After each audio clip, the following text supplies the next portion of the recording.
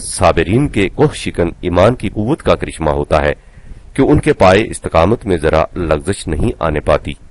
ان حوصلہ شکن اور ہمت آزما مراحل کے بعد یہ نظام متشکل ہوتا ہے اور اس کے بعد اس کے درخشندہ نتائج اور تابندہ ثمرات اس طرح گوہر پار ہوتے ہیں کہ انہیں دیکھ کر دوسرے لوگ جوک در جوک اس کے سایہ عاطفت میں آنے شروع ہو جاتے ہیں۔ یدخلون فی دین اللہ افواجا 110/2۔ اس طرح یہ نظام عالمگیر ہوتا چلا جاتا ہے۔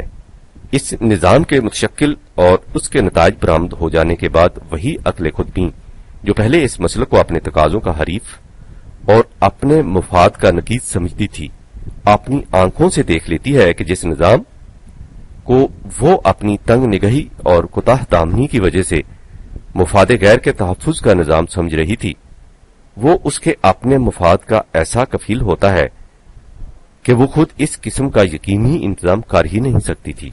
اب وہی ایمان جو پہلے ایمان بالغیب تھا علی وجہ البصیرت ایمان بن جاتا ہے۔ اس طرح عقل اور ایمان ایک دوسرے کے رفیق بن جاتے ہیں۔ یہی وہ طریقہ کار ہے جس کے متعلق اقبال کہتا ہے، خیز و نقش عالم دیگر پناہ، عشق را باز زیر کی آمیز زدہ۔ جب اس طرح انسان دیکھ لیتا ہے کہ زندگی کسی ایک فرد کے اندر محبوس نہیں بلکہ کائنات میں پھیلی ہوئی ہے، تو وہ یہ بھی دیکھ لیتا ہے کہ اس کا پھیلاؤ صرف عرض سپیس ہی میں نہیں بلکہ طول ٹائم کی سمت بھی ہے۔ اس لیے جس چیز کا نام موت رکھا جاتا ہے وہ انقطاع حیات نہیں ہوتی۔ وہ دیکھ لیتا ہے کہ زندگی ایک جوئے رواں ہے جو مسلسل آگے بڑھے جا رہی ہے۔ جسے موت کہا جاتا ہے وہ اس کے سوا کچھ نہیں کہ جوئے رواں دامنے صحرا سے صحنے گلستان میں داخل ہو کر باغ کی فصیل کے باہر کھڑے ہونے والوں کی نگاہوں سے اوجھل ہو گئی ہے۔ لہذا جہاں وہی مفاد خویش کی جگہ رب العالمینی ربوبیت عامہ کا تصور دیتی ہے اور اس طرح نگاہ کا رخ فرد انڈیویجول سے انسانیت ہیومینٹی کی طرف پھیر دیتی ہے، وہاں وہ زندگی کو مادی عناصر کی چار دیواری سے نکال کر اقطار السماوات والارض سے آگے لے جاتی ہے۔ بنابراین جس چیز کا نام انسانی نشو و نما سامان زیست رکھا جاتا ہے وہ صرف جسم کی پرورش تک ہی محدود نہیں رہتی بلکہ جسم سے آگے بڑھ کر اصل حیات نفس یا ذات کی نشو و نما کو بھی اپنے احاطہ میں لے لیتی ہے۔ لہذا نظام ربوبیت میں انسان کی طبعی زندگی کے اسباب و ذرائع کی فراہمی کے ساتھ ساتھ نفس انسانی کے نشو و ارتقاء کا سامان بھی بہم پہنچتا رہتا ہے۔ یہ سلیم وہ نظام جس کے اندر انسان خود بخود اخلاقی ضوابط کی پابندی اختیار کر لیتا ہے۔ اس نظام کے بغیر اخلاقی ضوابط کی پابندی کی کوئی اور شکل نہیں۔ انسان نے اس کا خود تجربہ کر کے دیکھ لیا ہے۔ اس کی 5000 سالہ زندگی کی تاریخ اس پر شاہد ہے کہ تنہا اخلاقی مواعظ انسان کو اخلاقی ضوابط کا پابند نہیں بنا سکتے۔ والعصر ان الانسان لفی خسر 103/1-2۔ زمانے کی تاریخ اس پر شاہد ہے کہ انسان تنہا عقل کی روح سے بنائے ہوئے نظام کے اندر کبھی کامیابی کی زندگی بسر نہیں کر سکتا۔ اسے اخلاقی ضوابط کا پابند بنا لیں اور اس کی مکمل نشو و نما کرنے کا ایک ہی طریق ہے، یعنی وہی کے مطابق نظام ربوبیت کا قیام۔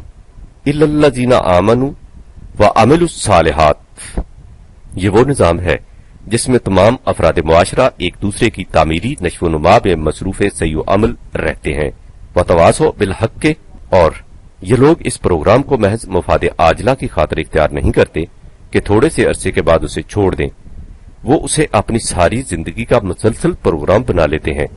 وتواصوا بالصبر، یہی وہ نظام تھا جسے محمد الرسول اللہ والذین معہ نے قرآنی اصولوں کی روشنی میں اپنے زمانے کے تقاضوں کے مطابق متشکل فرمایا تھا۔ اس نظام زندگی کے سوا انسانی نشو و نما کا کوئی نظام نہیں۔ جس طرح کائنات میں ایک قانون کے سوا دوسرا قانون نہیں، ان الدین عند اللہ الاسلام، قانون خداوندی کی روح سے نظام حیات ایک ہی ہے، دو نہیں۔ وحدت قانون، یونٹی آف لائف ہی وہ بنیاد ہے جس پر ساری کائنات کا دار و مدار ہے۔ اس لیے انسانی معاشرے کا نظام اور دین بھی ایک ہی ہو سکتا ہے۔ وحدت قانون کے معنی یہ ہے کہ اس قانون کی مثل دوسرا قانون نہ ہو۔ سلیم، ذرا پوچھو دنیا کے علماء فطرت، سائنٹسٹ سے، وہ تمہیں بتائیں گے کہ کس طرح سائنس کی ساری عمارت اسی ایک اصول پر قائم ہے۔ یہی اصول دین میں بھی کار فرما ہے، یعنی نظام زندگی ایک ہے، اس کی مثل دوسرا نہیں۔ اسی لیے قرآن نے یہ چیلنج دیا ہے کہ اس کے پیش کردہ نظام کی مثل کوئی دوسرا نظام مرتب کر کے دکھاؤ۔ یہ ہے سلیم انسان کو صحیح راہ پر چلانے کا طریقہ، یعنی اس نظام کا قیام جس میں ہر فرد معاشرہ کی ضروریات زندگی اور سامان نشو و نما کی ذمہ داری خود نظام کے سر پر ہو۔ جس معاشرے میں کوئی ایک فرد بھی رات کو بھوکا سو گیا، کسی ایک فرد کی صلاحیتیں بھی کامل طور پر نشو و نما پانے سے رک گئیں، وہ معاشرہ انسانوں کو اخلاقی ضوابط کا پابند نہیں بنا سکتا۔ ساری دنیا نے آزما کر دیکھ لیا، خود مسلمان بھی 1300 سال سے دیکھ رہا ہے، نظام ربوبیت کے بغیر اخلاقی پابندی ناممکن ہے۔ اگر عقل خود بین کو زبردستی اخلاقی ضوابط کی کسی ایک شک کا پابند بنا بھی دیا جائے تو وہ دوسری طرف سے سرک کر نکل جانے کی راہیں تلاش کرے گی۔ لہذا سلیم، تمہاری مقدس آرزوئیں، واز کے دل پذیر نسائے، حکومت کی جبری تدابیر سب بیکار ہیں جب تک عقل کو اپنے تقاضوں تحفظ خویش کے پورے ہو جانے کا کامل یقین نہیں آ جاتا۔ وہ اخلاقی مواعظ پر کان دھر ہی نہیں سکتی۔ قرآنی حکومت سے مراد اس نظام ربوبیت کے قیام کے سوا کچھ نہیں۔ اگر باؤ نرسیدی تمام بو لہابی است، لیکن اس سے مفہوم صرف روٹی کا مہیا کر دینا نہیں، مقصود حیات اس سے آگے ہے، لیکن اس کی تفصیل کا یہ موقع نہیں۔ میں نے تمہیں پہلے بتایا ہے کہ عقل کی ایک سطح وہ ہے جو صرف فرد متعلقہ کے مفاد کی فکر کرتی ہے، اسے عقل خود بین کی اصطلاح سے تعبیر کیا گیا ہے۔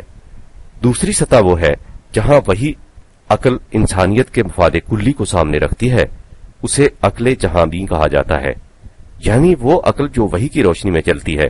میں چاہتا ہوں کہ خط بند کرنے سے پہلے عقل اور وحی کے باہمی تعلق کے متعلق کچھ مختصر لکھ دوں تاکہ اس باب میں تمہارے دل میں کوئی خلش باقی نہ رہے۔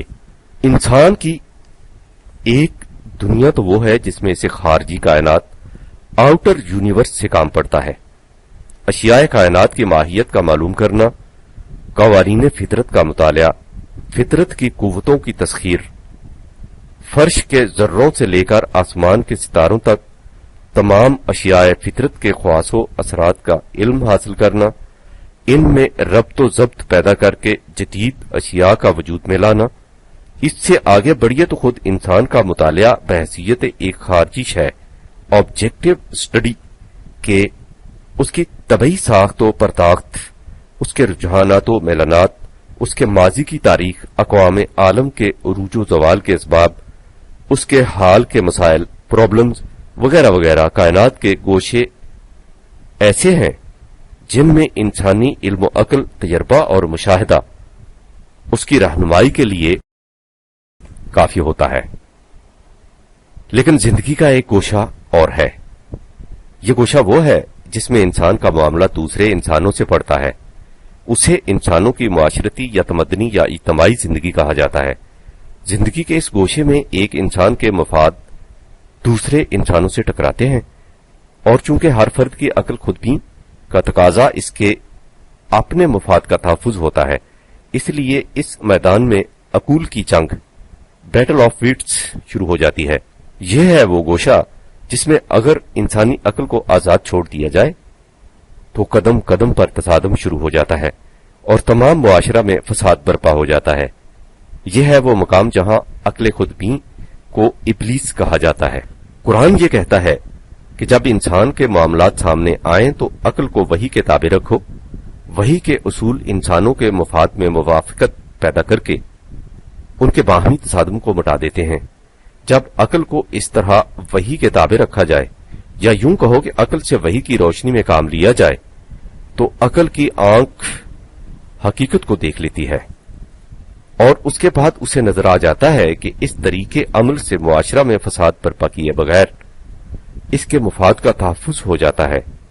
اسی طرح وحی کی روشنی میں انسانی عقل خود انسان کی داخلی دنیا کا مطالعہ بھی اسی طرح آبجیکٹیولی کر لیتی ہے جس طرح وہ خارجی دنیا کا مطالعہ کرتی ہے۔ میرا خیال ہے کہ ان اشارات سے تم سمجھ گئے ہوگے کہ عقل کے یہ مختلف گوشے کیا ہیں اور اس کا صحیح مقام کیا، وہ کون سی عقل ہے جس سے کام لینے کی اس قدر تاکید کی جاتی ہے، اور وہ کون سی جسے آزاد چھوڑنے سے اس طرح روکا جاتا ہے۔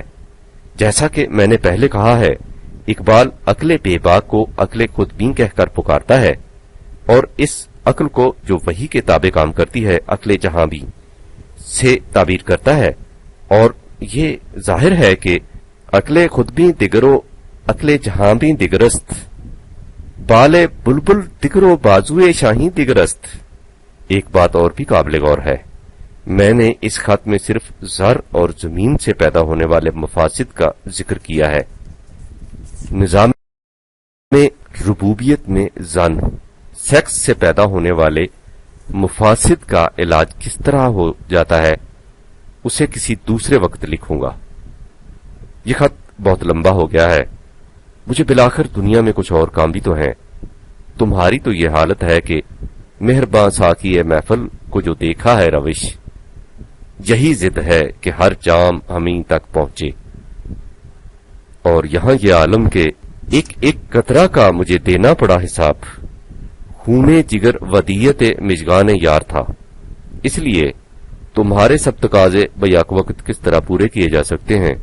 اچھا، خدا حافظ۔ اپریل سن 1954 ء۔